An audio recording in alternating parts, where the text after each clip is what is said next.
grab a cup, settle in, and turn it up. It's time for a couple of drips. Coffee, conversation, and occasional quips. Here's your host, Chris Granger. Hello and welcome to the latest instalment of A Couple of Drips. Thank you for listening, if indeed you are. Are you listening? Hopefully you are. So today I've got the pleasure of introducing you to one of my oldest friends back from the university days. Hello there, Mr. Andi Elliott. How are you? Hi, Chris. Yeah, I'm fine, thanks. Good. Thanks Great to have you on. Great to have you on. So, I think we should talk a little bit about where we met. Now, I think there's a bit of a discrepancy here because I think we met on a train going to university, but you seem to think something slightly different. Yeah. God, did you think that, actually? No, it's, yeah. Oh, it was probably about a year or so I'm sorry. before.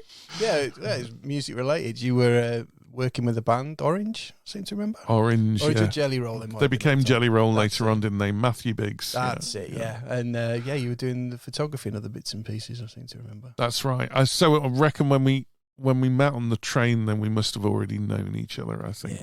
I seem to remember now. I'm misremembering, baby, but I seem to remember it was like, oh, yeah, we already knew each other and we were travelling on the train, but I thought we'd met on the train.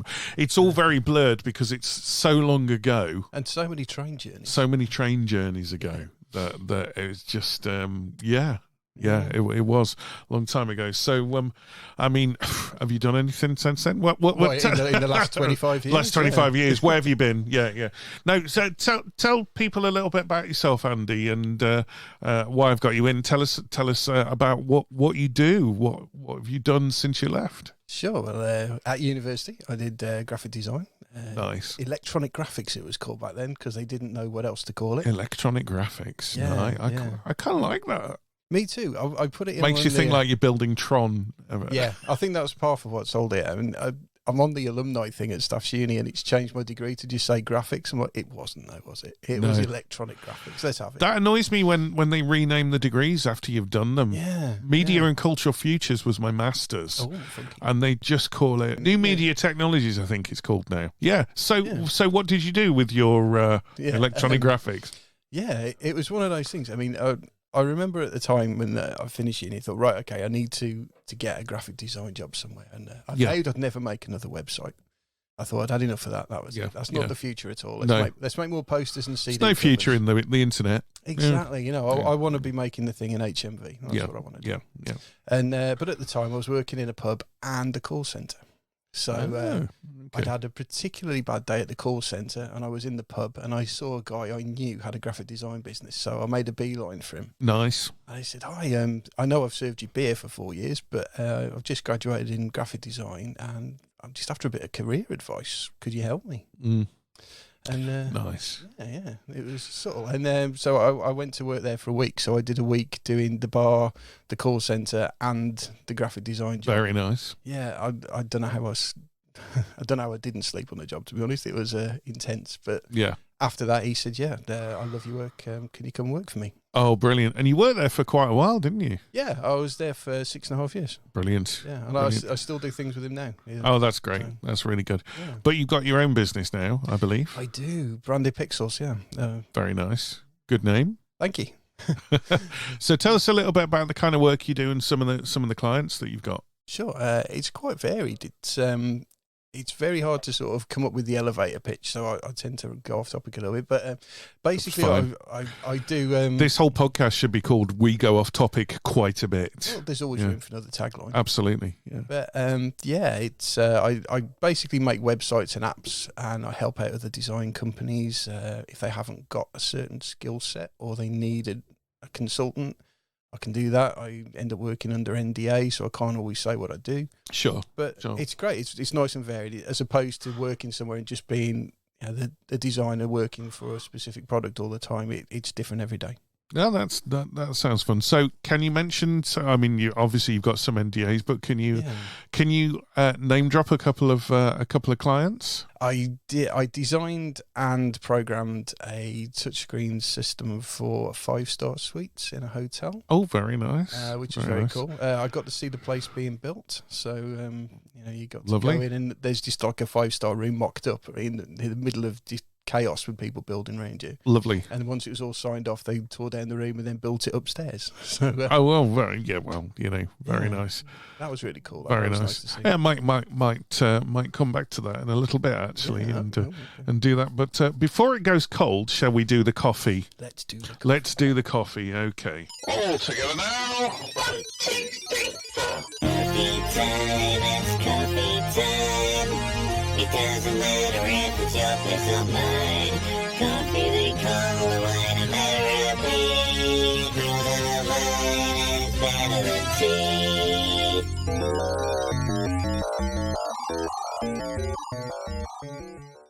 Never gets tired, that ident, does it? No, Never.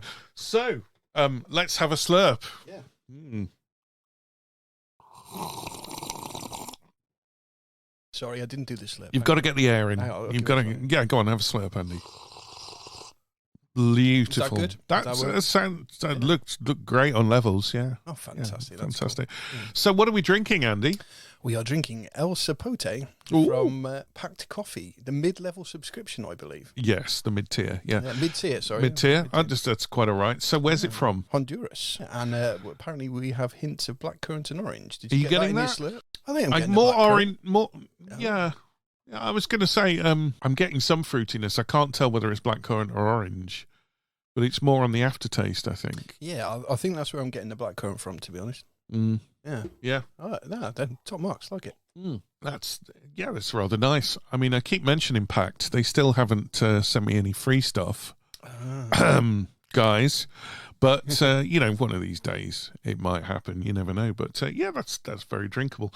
I have to say, we're drinking these out of the beautiful couple of drips mugs that were kindly provided to me, sent to me by listener Lee Smith from Western Supermare. So Cheers, Lee. thanks, Lee, for these mugs. You can see them on the episode photograph.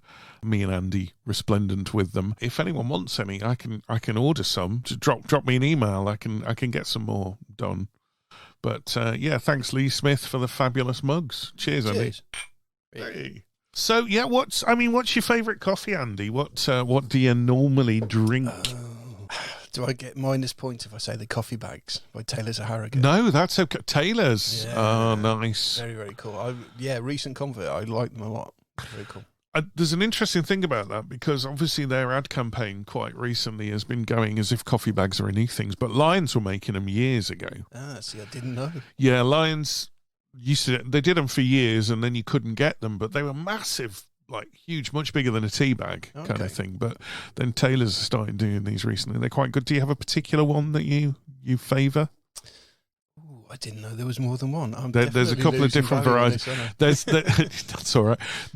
I think there's a couple of varieties. There's like a Kenyan or a Colombian or something, or there's a dark and a light or something. But Taylor's have always done nice coffee. To be fair, they used to do. I don't think they do it anymore. They used to do a beans, and I remember it was called World's Greatest Coffee Beans, which is a big claim. It's making me think of Elf. World's Greatest Cup of Coffee. Yes, yeah. But I don't know if they still do it. It was in a brown bag, and I used to buy it all the time. And I think it was like a Colombian roast or a blend or something. But it was really good. And I remember, but I'm not talking like how I make coffee now, which is slow pour through a V60 or whatever. Yeah. I just had a regular electric filter machine, and I used to make it in that. But I remember it being amazing, and that smelled great. It was definitely a lighter roast, whatever it was. But I don't think they make that anymore. But so the coffee bags things, I do like the ad campaign, though. I love the ad campaign. It's great, isn't it? It's brilliant, yeah. Why don't we just put it in a bag? The and then the idea gets lost over the side of the ship or That's whatever. it, Yeah. Class. Brilliant. Made me think of the film Annette, actually. You seen the film Annette? No. You need to watch that. Sparks do the music for it. Oh, okay. Yeah, very good. There's a bit on a boat, which is nothing like that, and I don't know why it reminded me, just because it's on a boat in a storm. Was there I think involved? that's the only... No, there wasn't just a boat in a storm, but it made me think of that. Yeah, one of the characters goes over the side. Oh, there's a spoiler. Yeah. Credits in the end. Yeah. So, favourite coffee shop then? Do you have a favourite coffee shop? Where do you tend to go for your brew? Well, see, this is it. Working from home, it tends to be the kitchen, but I'm in Nottingham quite a lot. visiting family, and Oh, I yeah. really like 200 Degrees. Oh, So yeah. I like that. You will have heard 200 Degrees, of course, mentioned on the episode with Jamie, where we went in Manchester and had fantastic.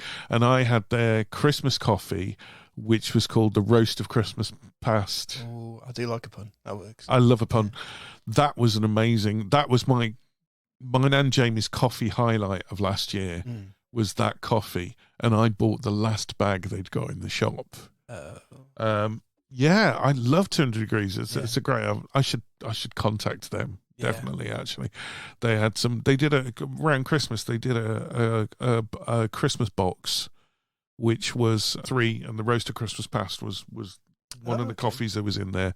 I can't think what the other 2 were, but yeah, they do some really nice coffees. Definitely. There's also one in Liverpool and Birmingham, I think. And yeah, I think you're right. There's a few. Yeah, we went to the one in Manchester. We'd gone up to see Rick Wakeman, and we went there, and yeah, it was superb. Very, very nice. So that's a nice place to have as your favourite coffee place. What's your favourite? I'm bringing this up on purpose because we both answer the same here. What's your favourite city? Well, yeah, I'd have to say San Francisco. Yeah, we both love San Francisco. So tell us what you did at San Francisco. Well, it was one of those where a friend of mine decided, hi Jamie, if you're listening, decided that we'd do a road trip. So we went from Vegas to LA, and then we went to San Francisco. We only spent a few days there, which was a bit gutting. But yeah, we did the obvious stuff. So we did Alcatraz. Do you know, I've got a friend who works regularly in San Francisco, and he's never done Alcatraz, and I keep saying you've got to do Alcatraz. It's amazing. Yeah, really atmospheric place. Yeah, very cool. Yeah. I got lost at one point, and I went in a bit that I shouldn't have gone in. Oh, did you go in the bit where they filmed the rock accident? Or something? Okay. And this security guard came along on like a mini moke, I think it was. Okay, very because they drive the little drive the little mini mokes around there. I was like, oh, damn, I've ended up in the prisoner, you know. The thing's going to come bouncing. Yeah, and he went, are you lost? And he didn't have a northern accent because he was from San Francisco, but sure, I'm not even going to try. Not even going to try. Are you lost? Yeah, you kind of lost, kind of being nosy. And he went, do you want me to give you a lift back to the thing? Yes, please. So I got a ride in a mini moke, which was very cool. But yeah, no, I love Alcatraz. Have you seen the series with Sam Neill? No. There's a series. Oh, hang on. They only made one season. No, then I probably haven't. Oh, it's amazing. What year is that then? Oh, it's a few years ago now, but it never got a second season, which was a shame. I'll have to show you it at some point. Yeah. Basically, what happens is one of the inmates wakes up on Alcatraz, and it's full of tourists, and he's basically travelled through time, and they find out that it contains the guy from Lost in it as well. He's brilliant in it, and basically Alcatraz was never closed.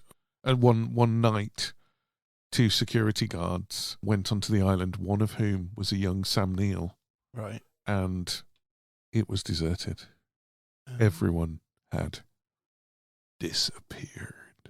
It's a very good series, and I can't believe they, especially with the cliffhanger at the end of season 1, I can't believe they didn't get a second season. Yeah, that happens a lot though, doesn't it? Yeah, but I've got the Blu-ray. I think it's on a few of the streaming services anyway. But Alcatraz with Sam Neill, if you ever want to see some good shots of Alcatraz, that is the series to do it in.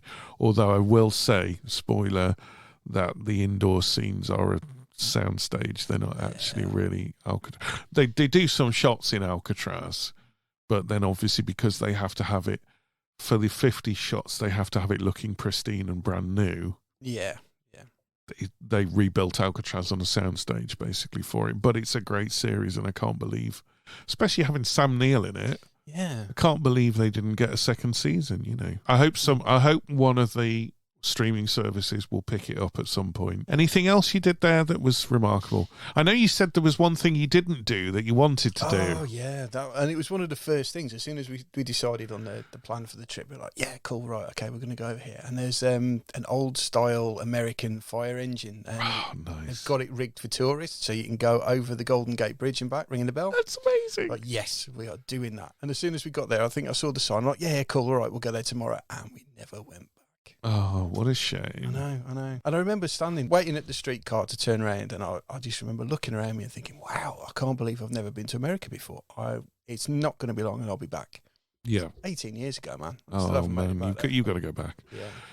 I mean, yeah, your partner would love San Francisco. Wife, in fact. Yeah. I forget you got married. Yeah. Well, Your wife would love San Francisco. She would. She's got family over there as well. Not San Francisco, but brilliant. in the States. So, Fantastic. yeah, it's on the cards. Yeah, it is amazing. It's mine and Kelly's favourite city.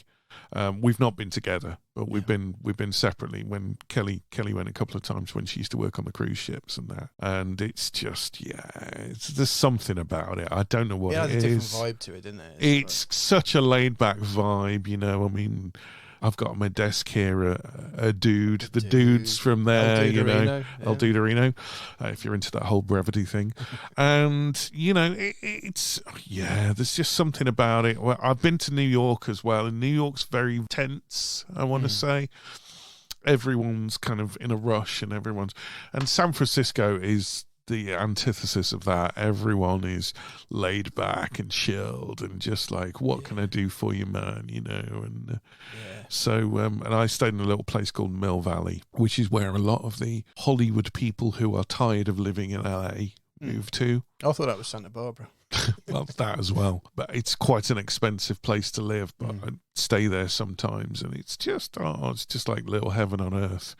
And the nice thing about that is that it's just the other side of the city.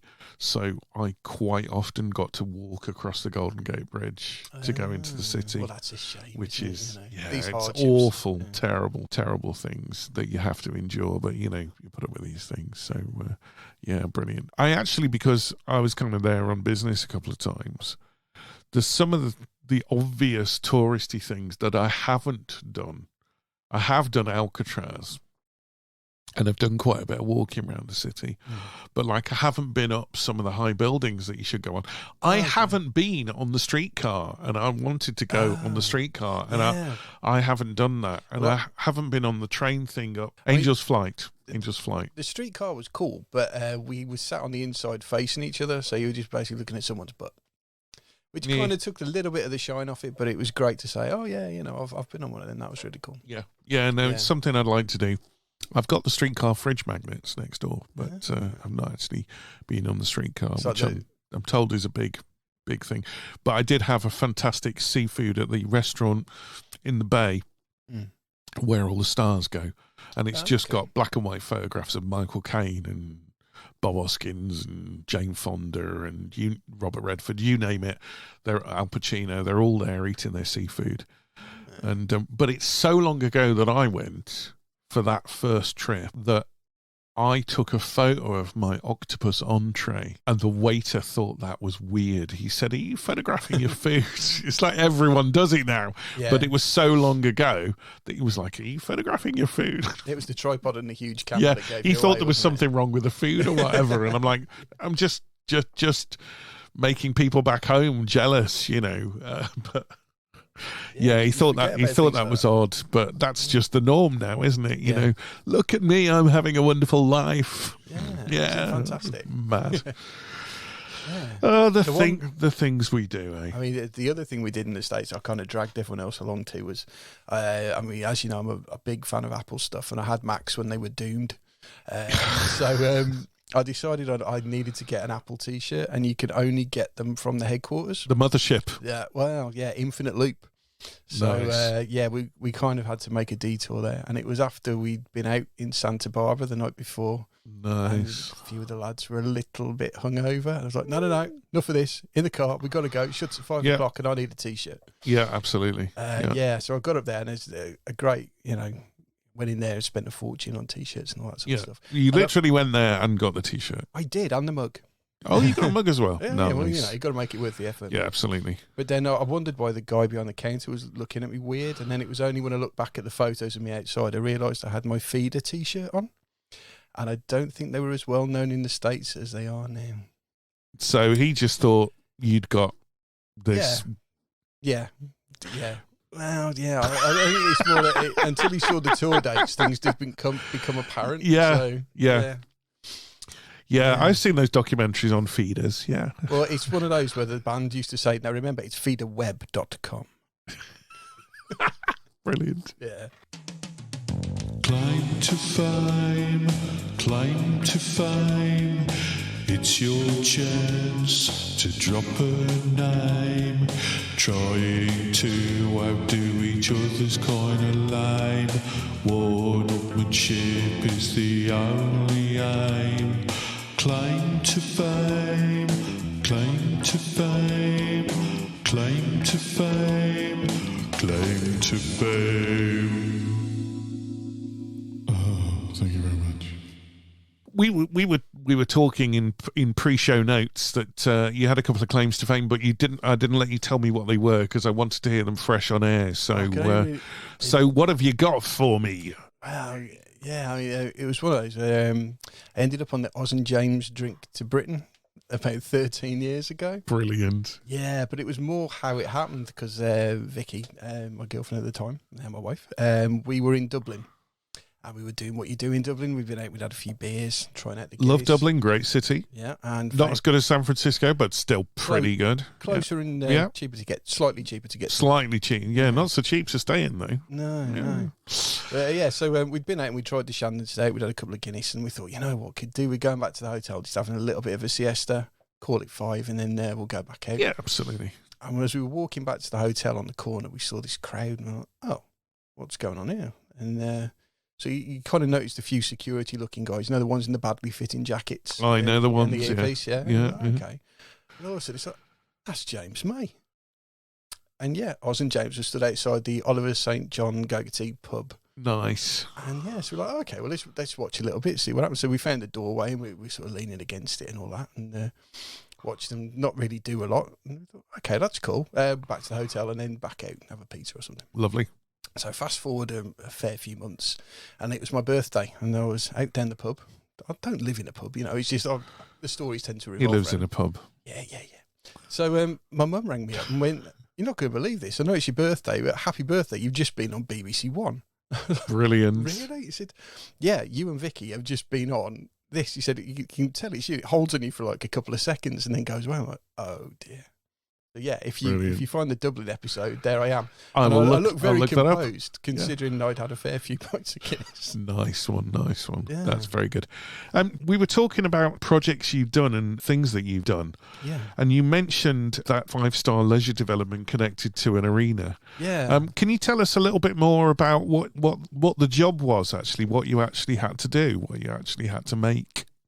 Because I think this is rather cool. Yeah, I mean, there was a company in that had done all the lighting and got it all working off these boards and all sorts of stuff, but they didn't have any interface for it at all. Oh, okay. So bearing in mind, it's going on the wall of a 5-star suite in several places, so you can turn the lights off, you can turn your sockets on and off, that kind of thing. Nice. So they approached me and said, is it something that you could do for us? I said, yeah, sure. So they gave me a few of the bits and pieces to play around with, and I went back and went, here we go, see how that goes, and then there was an air conditioning company involved as well. So they said, well, our kit does this. Can we link the two together? I said, nice. Sure, let me have a look at it. So, yeah, you could control the AC and all the rest of stuff. And so it's like a touchscreen panel. Yeah, touchscreen panel. On the with a central control unit for everything in the room, basically. Yeah, that's it. Very nice, very nice.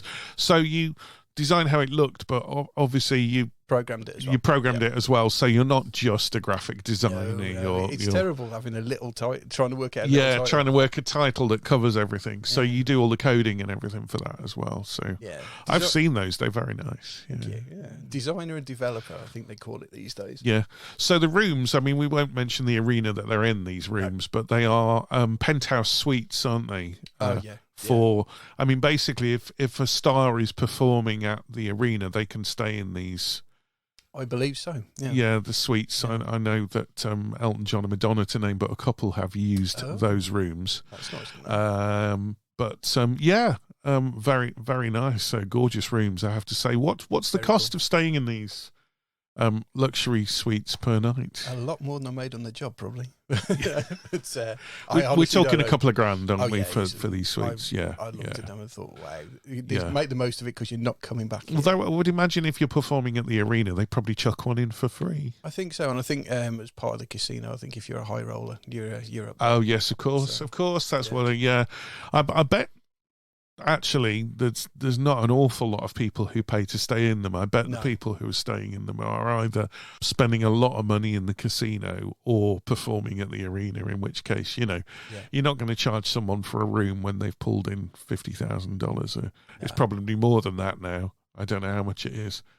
Yeah, absolutely. It's like we went on honeymoon to Sorrento, and in the hotel on the top they had the James Bond suite, and it was like fully kitted out with all this, that, and the other. Nice. And it was thousands of euros to stay in. But Yeah. one of the guys showed us around. He said, basically pretty much no one pays for this. He said, this is politicians. Yeah. Said they'll Yeah. come in, Yeah. they'll stay, comped, Yeah. and that's it. Andy and I both went to the War of the Worlds recently, We did, didn't we? Was it, wasn't it about £80, something like that? But it was yeah. a couple of years ago, so you forgot about it by the time you went. That was the thing, because we booked it in 2019 Yeah, and we've just been to it. yeah, weeks ago. Yeah. So something must have happened in between. Yeah, yeah. I don't know what that Fast forward a couple of years. I don't know what that was. But tell us a little bit about what you did in lockdown. You've got a project called Our Local. I know nothing about that. Tell me a bit about it. Yeah, Our Local was.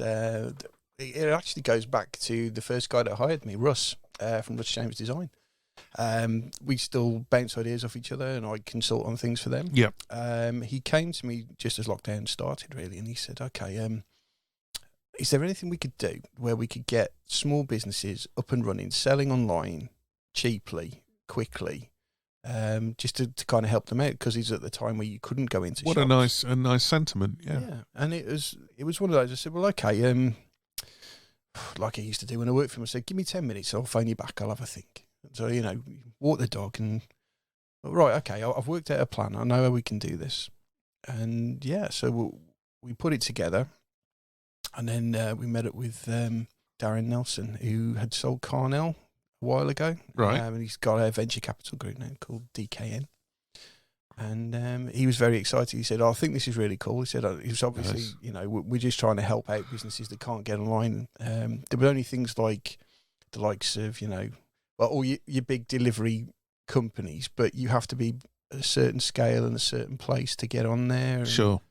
and all that sort of thing. So we were trying to bridge that gap, really. Yeah, definitely. So yeah, with the extra money that DKN put into it, we could then spend time developing it properly and still trying to get it out really quickly. And Nice. it's been nice. I mean, we Because obviously there's a lot of local businesses who wouldn't normally have access to those kind of facilities, if they're just selling stuff locally. yeah, You wouldn't normally have the resources to get online, to sell your stuff online, or the need to do it in a normal kind of environment and a normal kind of situation. So it's allowing them to access facilities that they wouldn't normally be able to, that wouldn't normally be within their reach or in their need normally, I guess. Yeah, and the big thing, I mean, everyone sees the adverts on TV going, "Oh, make a website, come here, it's click a button and it's done." It's never that. It's never that simple. Those things have their place, and if anything, it brings home how much content you have to put in. And with these small businesses, that was the main stumbling block, really, was how to work out how to get their content on easily for them, easily for us, that we could reproduce. So I came up with a process whereby we could get all these things on the sites rapidly. And that was it. So we put the butchers on there because they obviously couldn't open the doors and everything else, and so they could offer home delivery. Yeah, so that's Russell's Butchers, isn't it? It is on Market Street, yeah. On Market Street, yeah. And they didn't know how long they'd stick with it after lockdown, but then they realised things like Christmas, they could all of a sudden automate their turkey ordering. So you could go and they'd have the money there and then instead of waiting until collection, all that sort of stuff. So it helps streamline theirs. And we got New Garden on there on Market Street again. Oh, lovely. Which is great. So instead of having to dial 83 times on a Friday night for your Chinese, you can just order online. So brilliant. It was great. And we went, there was Penn, Wolverhampton, Compton, all sorts of places. And it was great. It was nice to be able to help businesses because they just couldn't do anything. Yeah, brilliant. That's awesome. So, I mean, you obviously get all these kind of very varied projects as a freelancer. Yeah. What made you want to go freelance and not have that security of the kind of 9 to 5 or working for someone else? What made you want to go on your own? To be honest, it's going back a minute. It was 2008 and I was made redundant. Yeah. And without having that fear of, I have to leave a job to start a business, I didn't have a job and there weren't any jobs around. Right. So I thought, right, okay, well, I can try this and I can give it a few months and I can see if if I can get near paying the bills and all that sort of stuff. So, that's when I went for it. And how do you find the work-life balance? Because I've started recently, I was working for the university on campus and now I work for the university remotely. Yeah. And I find the work-life balance is much better. You know, I get up just before I start. If I need to work on the podcast, I can do a bit. I mean, how do you like that? Yeah, I very much like working on my own. I say on my own, I've got my dog. But it was a strange thing to get used to though. When I first started up, Mondays would be like a real crash because you've been around people all weekend. Mm-hmm. And so I started going for lunch at my mum's on a Monday just to kind of ease myself back into the week really, which is nice. And it's a good plan. Yeah, that was cool. That Very nice. So one of the things you mentioned that we were talking about before when we were making the show notes was imposter syndrome. Do you want to tell me why you flagged that one up? I think it's one of those that everyone's. I think most people struggle with at some point. You know, are you good enough to do something, or there's a million people doing? I think it's something I haven't released it yet, but I think it's something we touched on when we did the mental health specials. You know. Yeah, it's definitely a thing. I certainly had that when I started teaching. You know, it's like you feel a fraud. You know, you feel like I'm not good enough to do this. I'm not good enough, and then you see the results of the exams, and you go, oh, you know, maybe I know what I'm doing, kind of thing. You know. Yeah. Oh, you sat in a meeting, and all of a sudden it's all eyes on you, and you say, well, okay, I think maybe we could do this. Yeah. And everyone pays attention, and that's the other end of the spectrum. But there are the times where you think, there's other people doing this, or you see all their Instagram's terrible for, isn't it, and stuff. You know, they're blowing up with, look at this, it's so pretty. So this, but when I follow like certain designers and stuff, or you see like Dribble and all those, they look really pretty. All these designs, sure. I'm using that not in a derogatory way. They look very visually appealing. Yeah, sure. But you think as soon as the rubber meets the road, though, that's not going to work because you've got to show this data and you've got to allow for that. And it's great as a one-shot picture. I mean, the thing I'll say about imposter syndrome is what you decided to try freelance for a few months in 2008. Yeah. And you're still making a living from it. Yeah. So it's obviously, it's been all right. Yeah. It's a touch wood thing. It's I mean, don't get me wrong. It was the early days were hard. I mean, it's of course. You know, you get used to doing the business part of things and all that sort of stuff. Yeah. But, I mean, I remember there was one night particularly when it was going week to week on what invoices I could make and what work I could get. And one of our friends asked if he wanted to go for a beer. I think it was a Thursday night, and said to my girlfriend Vicky, "Well, you know, I don't think I can. I don't know if I got the money, to be honest." She said, "Well, you know, have a look. You probably got 20 quid you didn't know about." I opened my wallet and there was 20 quid. And I knew she'd put it in there. She'd put it in there. But I'll never forget that. That was just so cool. Yeah. So yeah. nice. That's lovely. But, you know, since then things have improved and, you know, she's been there all the way through. Yeah, that's great. It's one of those things, isn't it? You know, but if you don't take this risk, I mean, you know, you could be working for someone else now and hating it. Oh, kind of thing. What's your favourite bit about the job? Is it the coding? Is it the design? Is it the talking to clients? What's the bit that you love about what you do? I like the problem solving aspect of it, whether it's design or whether it's code. Yeah. When you think, okay, how can I change this process, or what can I do here where, you know, your client gets a big payout out of it in terms of it saves them a lot of time or it makes them smile. Actually, being face to face with clients is great because when you hit the sweet spot on something with them, you can see it in their face, and you know, it's a great feeling to have that feedback instead of, you know, your boss comes back and goes, they liked it. Yeah. It's a different world. Yeah. Did you, I mean, because obviously to go from working for that company, obviously you were working in a similar kind of creative environment before you went out on your own, but did you have much guidance in how to go it alone, or did you just have to find your feet for yourself? When I was first made redundant, my dad said, well, you need to sign on because you need to keep your national insurance up. Sure. So I absolutely. thought, okay, fair enough. I'll do that then. And they suggested there was a thing within South Staffs to go to for business advice for starting up on your own. Oh, So I thought, okay. okay, cool. Yeah, cheers. I'll do that. So I went along to this meeting, and it was only about half an hour. And the guy was talking through everything that you needed to do. And I thought, well, you know what? That's not insurmountable. I can do that. Yeah, that was it really. From then on, I was like, right, okay, I'm going to go self-employed. I'm going to do this. I've got my business name, and away we go. Brilliant. And you started giving back now as well, haven't you? Because one of the things we talked about at the university was mentoring, and I believe you're doing some mentoring for graduates now. I am. I mean, you gave me the final little push I needed. That's the imposter syndrome right there. Yeah. I've been working in this industry since 2001, since I graduated. Yeah, and every absolutely. year I've thought, Yeah. the one thing that you know, if you were an imposter, right, you wouldn't have been able to eat the last 20 years. So that's the thing is, am I able to put food on the table? You know, am I able to paid for it? Yeah, exactly. So yeah, you're a professional, I think. Yeah, I hope so. It says so on my business card. So what sort of, if I could say, what's the overarching kind of type of advice you give to someone going into the freelance industry? It's been quite varied. I'm on my third mentee now, and it's some of it is business advice, basics like how do you deal with clients, you know, how do you go about asking people for internships, or what sort of things can you expect at an interview? Yeah, that sort of thing, and just the skills around it. Really, brilliant. It's been different with each of them. It's been really interesting. It's been great to be able to do it. It's great that you're doing that, because obviously when you're working for yourself, you're picking up skills all the time that you don't even think about, you don't even realise until you have to pass them on to someone else, or until you and you go, well, actually, I made this mistake and I found this and I learned this along the way, and kind of don't make that same mistake, you know. Oh, absolutely. Yeah. I mean, one of them was asking about interviews, and I had a terrible interview in 2008 when I was looking for a job. And looking back, I would have just said thanks for your time and got up, but I had this in the back of my head. I've got to pay the bills. I need to do this, that, and the other. Yeah.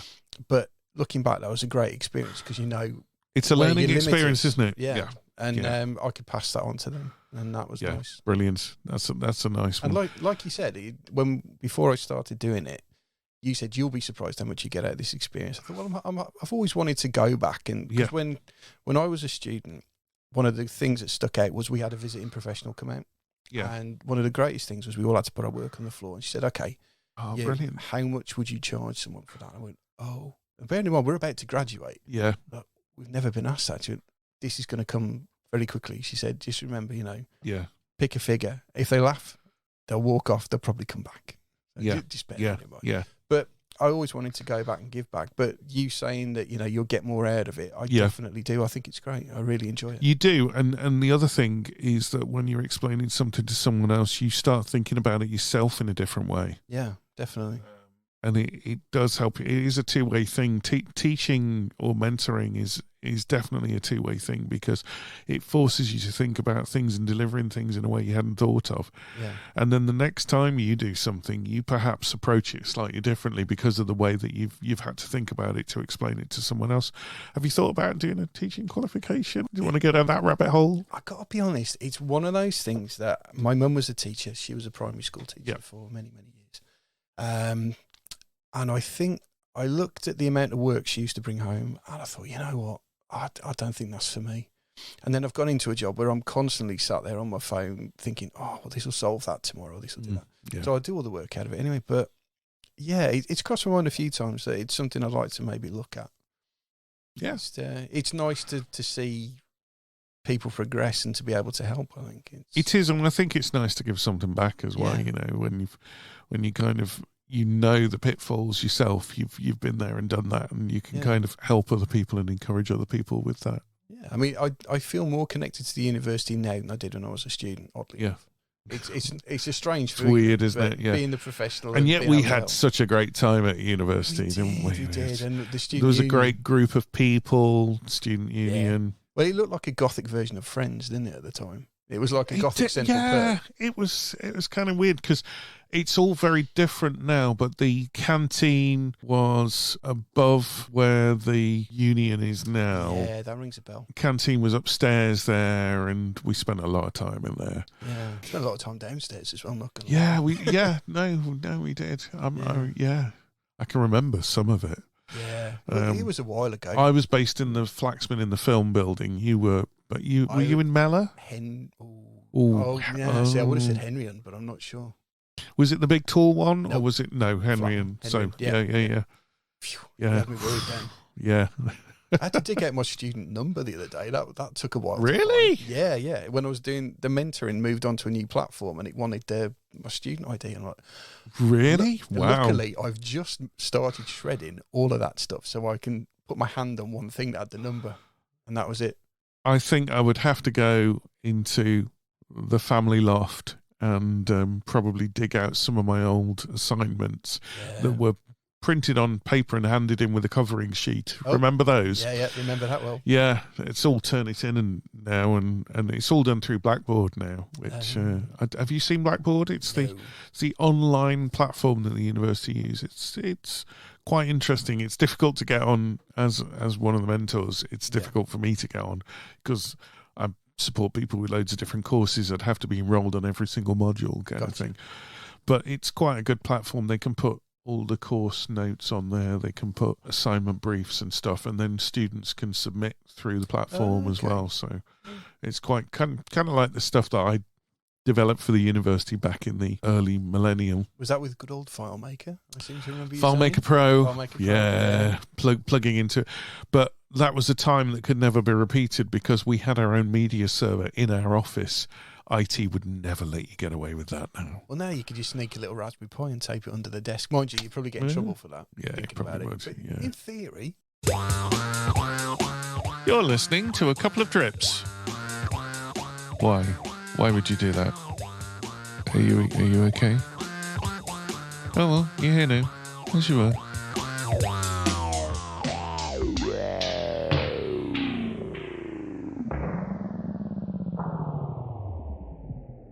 So we mentioned earlier War of the Worlds. Yeah. Andy and I have been fans of the Jeff Wayne musical for, well, I was 7 when my dad got the album. You weren't born.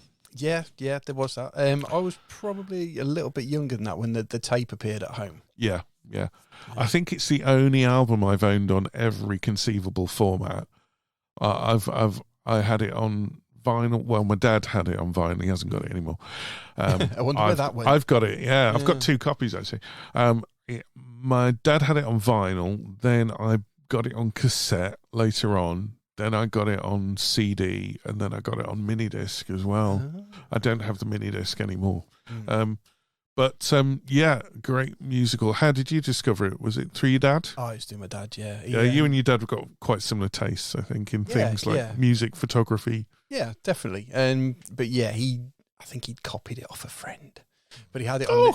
Well, at least I think he did. He always used to buy the vinyl, then put it on cassette because he said you could always make another cassette if it breaks. My dad, that was a dad's generation thing. I think my dad would always buy the record, play it once, and record it to cassette, and then play the cassette. That's it. Always have a backup. Yeah, definitely, very, very good, very like that. But they never sound quite as good. No. But it's So he had this. I remember it was a BASF bright green cassette that he'd recorded this. Nice. And it stuck out because everything else was like your normal plastic stuff. I'm like, okay. But as a kid, it scared the crap out of me. I think it was. Can we say that? Yes. Okay. Yeah, you can say what the fuck you want on this podcast. It scared the crap out of me. Yeah. And I remember when he bought his, he upgraded and he bought a MIDI system, a Panasonic MIDI system, and he said it's got a graphic equalizer. I went, what's that do then, Dad? And he said, it allows you to change the way that things sound. I said, all right, okay. And I just looked at him and I said, does that mean I can take the scary voice off the War of the Worlds? And he just sort of laughed and went, well, we'll give it a try. No one would have believed.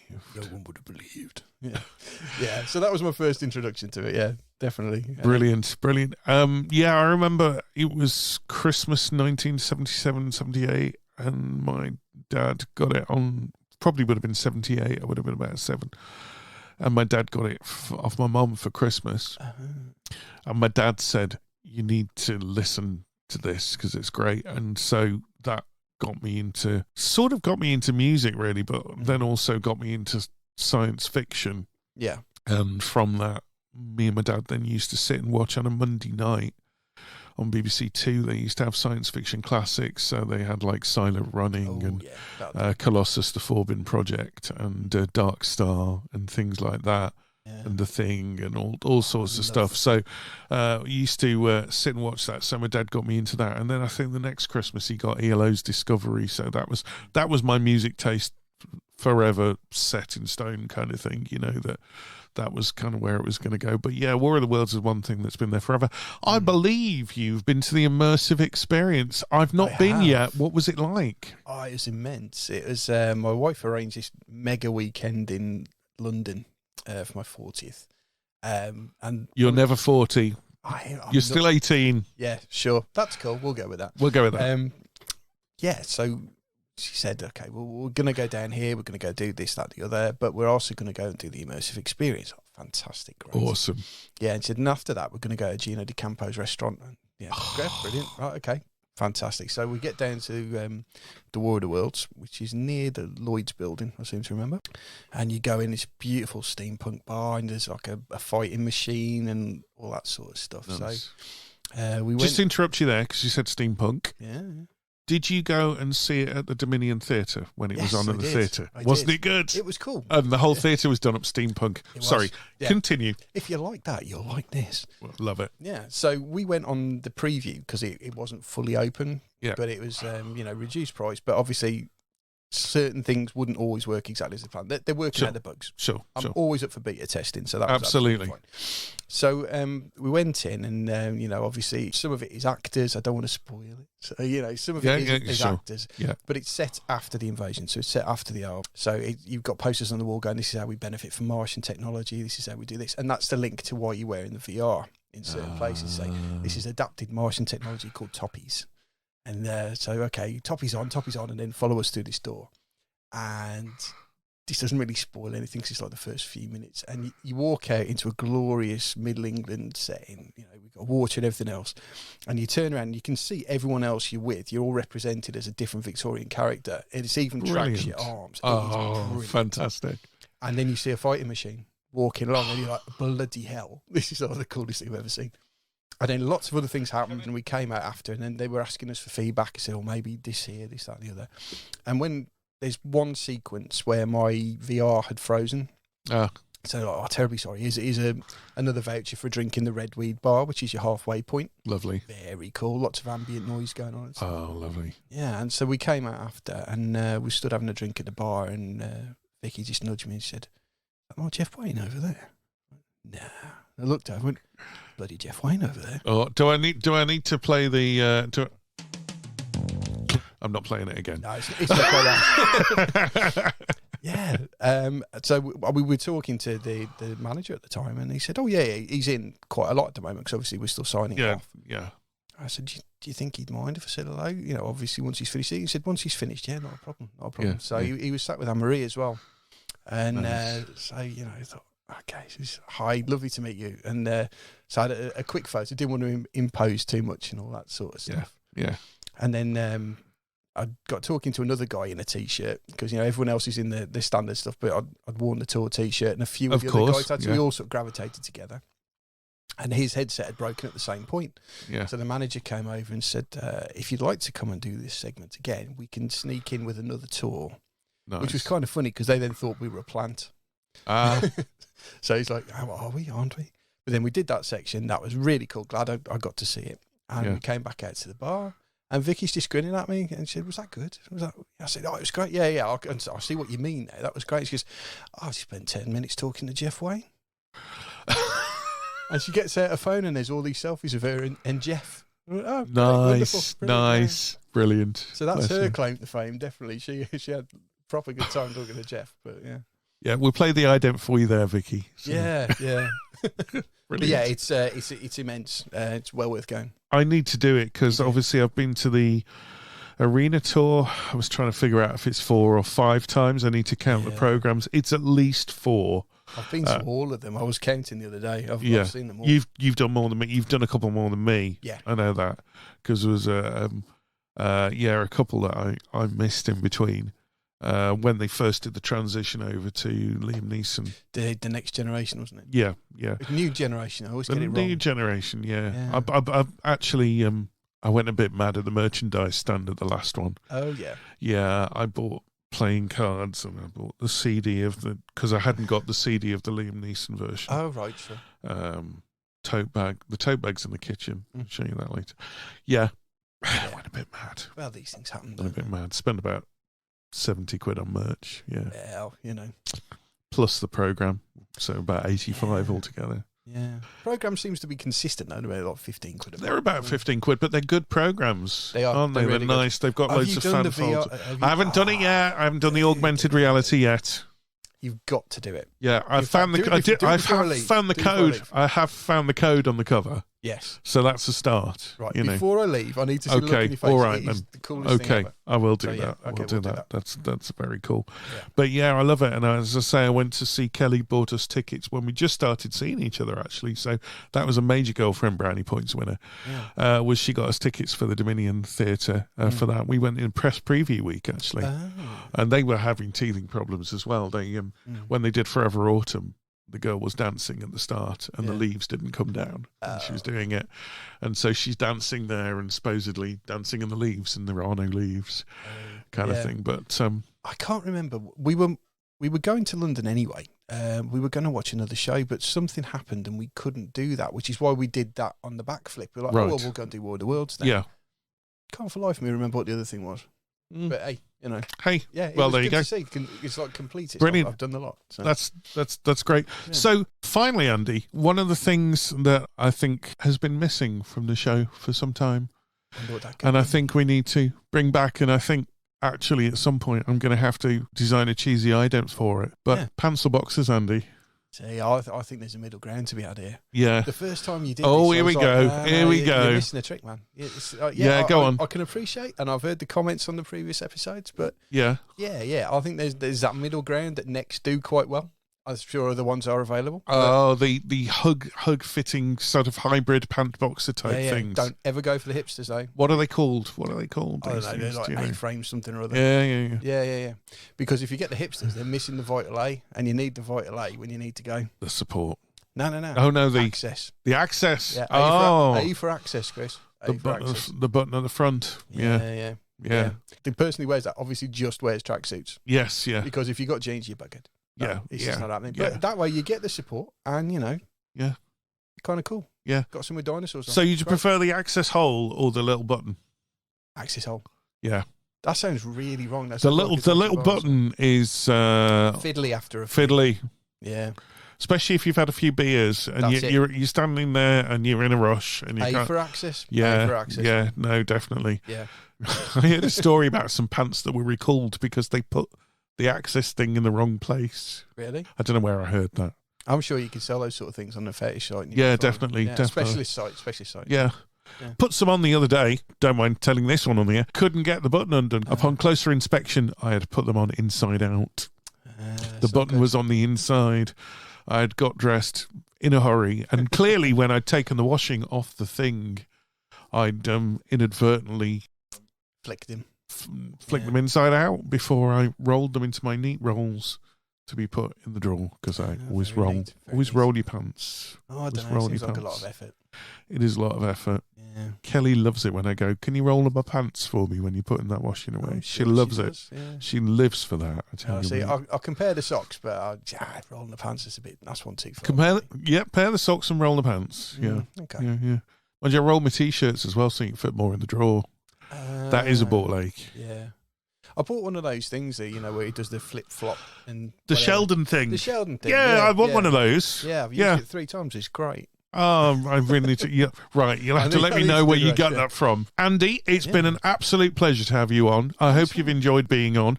I hope everyone's enjoyed listening. Don't forget, you can find us on various different social media things. You can find us on Coffee. You can join for membership on Acast. I think there's probably an ident on the desk that plays all the media things, but I can tell you, so I'll just tell you instead. Yeah, we're on Acast. Obviously, there's a support button. If you can afford a membership and you want a membership, hit the support button. If you want to give us a one-off tip, you can just go to Coffee, that's kofi.com, and give us a one-off donation to buy us a cup of coffee or whatever. If you can't afford it or you don't want to, that's absolutely fine. Thanks for listening anyway. We loved it. Andy, Elliott, it's been a pleasure to have you. I will put links in the episode description to your business and stuff, so if anyone wants to engage you for any wonderful design work, I'll put any other links of anything we've mentioned in the blurb. So if you have been listening, thank you. If you haven't been listening, how am I talking to you? That's been great. Thanks a lot, Andy. It's been a pleasure, and thanks for being on the podcast. Thanks for having me on the podcast. It's been really cool. I've never done this before. So, brilliant. Yeah. Thank you. Well, you did great. Thanks a lot. Cheers. Very, very kind.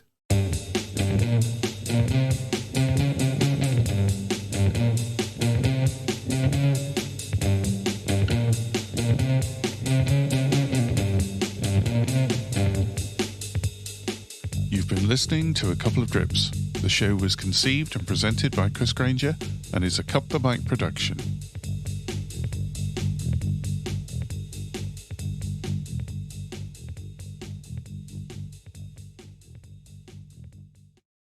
Okay, if you're still listening, we're still here. So, Andy, I'll drop this in somewhere in the episode, or maybe I'll just leave it at the end as a random bonus. Like if you carry on listening after the credits, that's what I'll do. Yeah. So, Andy, you're wearing a wonderful T-shirt, which I'll take another picture of in case it doesn't show on the main pictures, saying "Being Freelance." Go. Yeah. Tell me about the T-shirt. Being Freelance is a podcast by Steve Folland, and it's all about being freelance and talking to people who run their own businesses, how they came about, all the things that are associated with freelance life, really. And it's got a really vibrant Facebook community. Nice.